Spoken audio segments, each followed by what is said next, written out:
Assalamualaikum warahmatullahi wabarakatuh. Ketemu dengan saya Mustafa B. Nahrawardaya. Hari ini kita akan berbincang-bincang sejenak dengan sahabat saya, Bapak Haji Agus Yunanto SOS, yang saya kenal beliau sebagai banyak sekali profesinya. Mulai dari pendakwah, giat sosial, juga seorang trainer serta motivator, dan juga tokoh masyarakat yang saya kenal dengan baik. Beliau adalah pensiunan dari Bank Indonesia. Mari kita ikuti, jangan lewatkan kesempatan yang baik ini. Ya, Assalamualaikum warahmatullahi wabarakatuh. Waalaikumsalam warahmatullahi wabarakatuh. Selamat sore Pak Mustafa Ya, Nahrawardaya.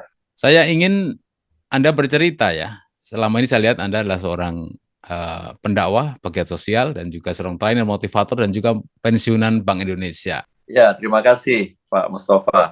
Bismillahirrahmanirrahim. Hari ini hari Ahad 8 Januari 2023.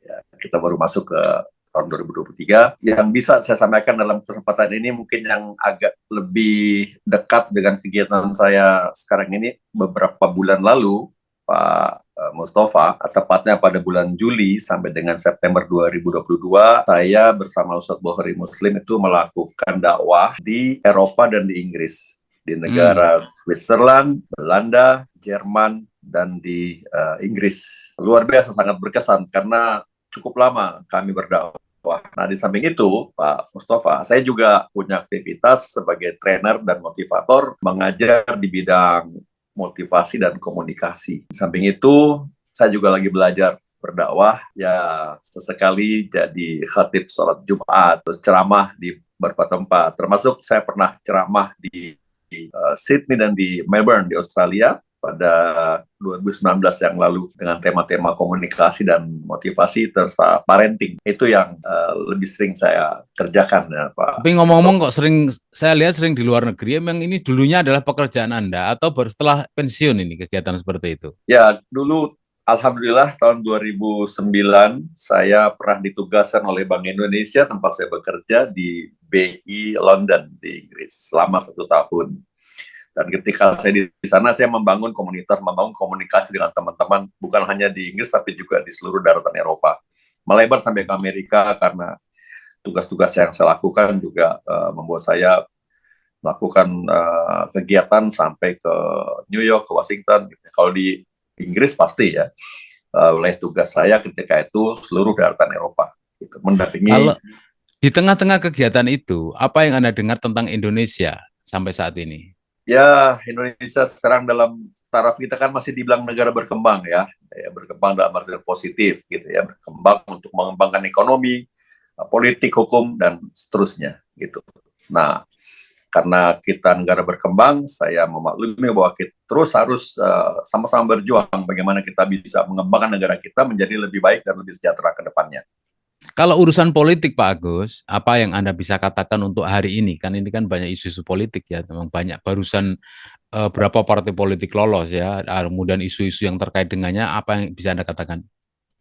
Ya, tentu saja yang paling menonjol dan paling mencuat adalah tentang sebuah partai baru ya yang baru saja lolos setelah seleksi, berbagai macam seleksi ya, yaitu Partai Umat.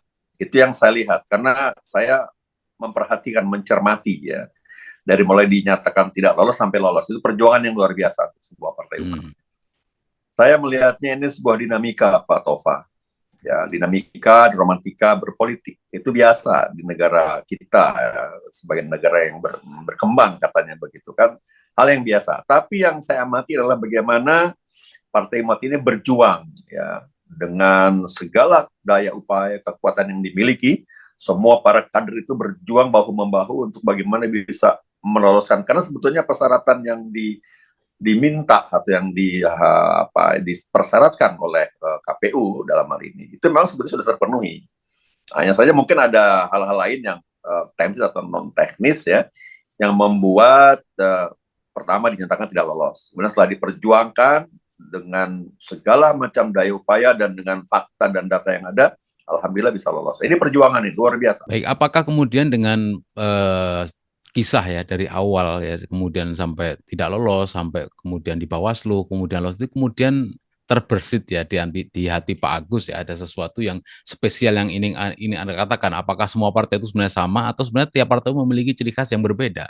Ya, tentu saja tiap partai punya ciri khas, punya tagline, punya moto yang berbeda. Sah-sah saja. Satu hal yang membuat saya ya, sejak awal dulu Partai Umat didirikan di awal-awal itu ya, satu hal yang sangat pas dengan apa yang ada dalam jiwa saya adalah dua kata itu, ya, lain atau tegakkan keadilan lawan kezaliman. Itu pas dengan apa yang ada dalam jiwa saya, Pak Topan. Tidak melebihkan ya, tidak berlebihan dan tidak punya tendensi apa-apa. Saya ingin mengatakan bahwa tagline atau motto itu sesuai dengan apa yang ada dalam jiwa saya. Apa bedanya dengan partai lain? Kan banyak partai Islam, ada partai nasionalis, ya mereka kan rata-rata juga memperjuangkan rakyatnya kalau dalam pengakuan kampanye-kampanye mereka. Ya, yang saya lihat selama ini ya dari partai-partai yang berazas atau bernafaskan Islam ya. Saya tidak mengatakan berazaskan ya. Saya lihat belum ke situ, tapi bernafaskan Islam atau berbasis Islam itu pasti memperjuangkan ya, pasti memperjuangkan. Tetapi mereka tagline motonya tidak seberani Partai Umat yang mengatakan dengan tegas dan jelas tegakkan keadilan lawan kezaliman. Itu jadi tagline, Pak.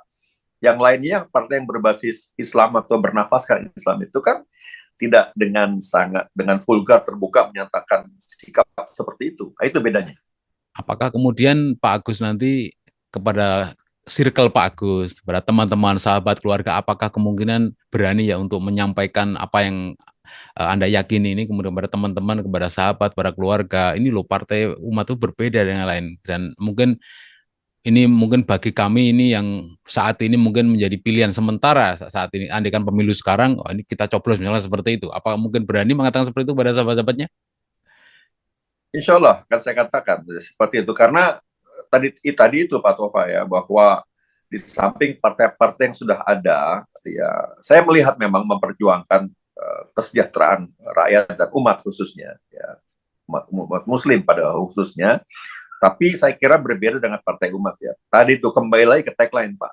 Dan saya berharap bahwa tagline ini benar-benar moto ini benar-benar dilakukan oleh partai umat, oleh seluruh kadernya, bahwa tegakkan keadilan lawan kezaliman bukan hanya retorika, bukan hanya stempel saja, tapi harus betul dilakukan. Nah, kalau itu dilakukan, maka saya akan bersama-sama partai umat dan saya akan sampaikan ini pada kerabat saya, saudara saya, sahabat-sahabat saya, terutama di luar negeri.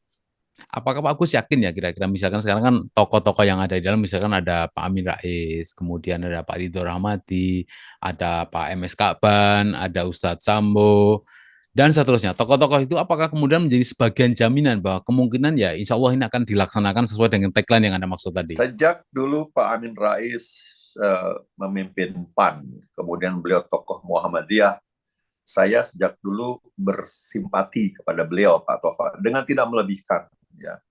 Ya orang lain mungkin bisa berbeda dengan pendapat saya, tapi saya tidak. Saya konsisten sejak dulu saya bersimpati kepada Pak Amin Rais. Ya, beliau konsisten. Ya, pertama karena beliau tokoh Muhammadiyah, kemudian pernah memimpin PAN dan itu dulu partai yang memang saya pilih ya ketika pemilu gitu ya. Soal menang kalah soal lain. Nah, kenapa saya melihat karena di situ tuh ya apalagi ketika berlandaskan kepada ormas Muhammadiyah gitu. Walaupun saya bukan anggota Muhammadiyah, tapi saya ikut bagaimana itu Muhammadiyah berkiprah. Kalau boleh saya katakan, boleh saya simpulkan, apakah nanti 2024 Pak Agus akan ikut berkontribusi, ikut eh, apa ya, menyampaikan kepada khalayak ya bahwa kami adalah pemilih Partai Umat atau bagaimana? Tidak hanya itu, Pak Tova. Apabila dimungkinkan dan Allah izinkan, saya berniat dan bermaksud ingin bergabung dengan Partai Umat sebagai kader. Itu niat saya. Mudah-mudahan Allah izinkan. Nanti mekanisme teknis, ya Pak Tova yang lebih paham. Cuma niat saya itu. Karena selama ini saya banyak berjuang bersama dengan sahabat-sahabat lain. Di jalanan maupun lewat media sosial. Tapi kali ini saya ingin masuk lewat dari dalam. Untuk sama-sama berjuang dari dalam, masuk ke parlemen, apabila Allah izinkan, itu yang dalam benak saya saat ini. Mudah-mudahan Allah izinkan. Insya Allah, insya Allah. Pada sahabat-sahabat saya yang memiliki pikiran yang sama dengan Pak Agus, maka saya kira hal ini adalah suatu yang positif dan kami sangat terbuka sekali bagi siapapun untuk bergabung bersama partai kami, Partai Umat, partai nomor 24 yang insya Allah akan mencapai kemenangan, meraih kemenangan pada tahun 2024, sehingga Amin. Indonesia menjadi negara yang sehat, taat, dan bermartabat. Saya kira ini adalah sebuah berkah angka yang kita terima pada tanggal 30 Desember kemarin, di mana kami mendapatkan nomor angka 24. Bagaimana Pak Agus melihat angka ini, apakah ada sebuah kelebihan dari angka 24 ini Pak Agus? Di dunia ini tidak ada yang kebetulan, Pak Tova. Nothing is coincident in this world. Everything is precisely decided and designed by Allah Subhanahu wa Ta'ala dengan perjuangan kader-kader Partai Umat. Kok angkanya 24 bersama dengan tahun politik 2024? Nothing is coincident in this world. Jadi ada hikmahnya di balik ini semua. Ini berkat perjuangan hadiah dari Allah. Saya meyakini itu. Bismillah. Jadi Anda yakin tidak ada yang kebetulan, semua yang kejadian di dunia ini ada sentuhan tangan Allah SWT? Ya, yang penting sekarang adalah bagaimana teman-teman kader Partai Umat itu akidahnya harus dipertahankan dengan baik, ya, konsisten, gitu ya. Benar-benar ingin memperjuangkan rakyat sesuai dengan tagline dan mutunya, ya, jangan sampai berubah, gitu ya. Harus bersih, bersihkan hati, ya, luruskan niat, bersihkan hati. Nah, itu tambahan dari saya. Luruskan niat, bersihkan hati. Itu penting. Baiklah Pak Haji Agus Yunanto, Esos, terima kasih waktunya, dan insya Allah nanti teman-teman yang lain, sahabat-sahabat yang lain akan menyusul Pak Agus untuk masuk ke dalam room channel ini, insya Allah, dan ini sangat membantu kepada partai kami untuk merekrut kader-kader baru dalam rangka untuk mensukseskan pemilu 2024 untuk nomor partai nomor 24 bernama Partai Umat. Sekali lagi terima kasih Pak Agus, salam untuk keluarga dan salam untuk para sahabat semuanya. Semoga sehat selalu dan mendapatkan berkah dari Allah Subhanahu wa Ta'ala. Terima kasih, sehat selalu, selalu berbahagia. Assalamualaikum warahmatullahi wabarakatuh. Waalaikumsalam warahmatullahi wabarakatuh. Terima kasih.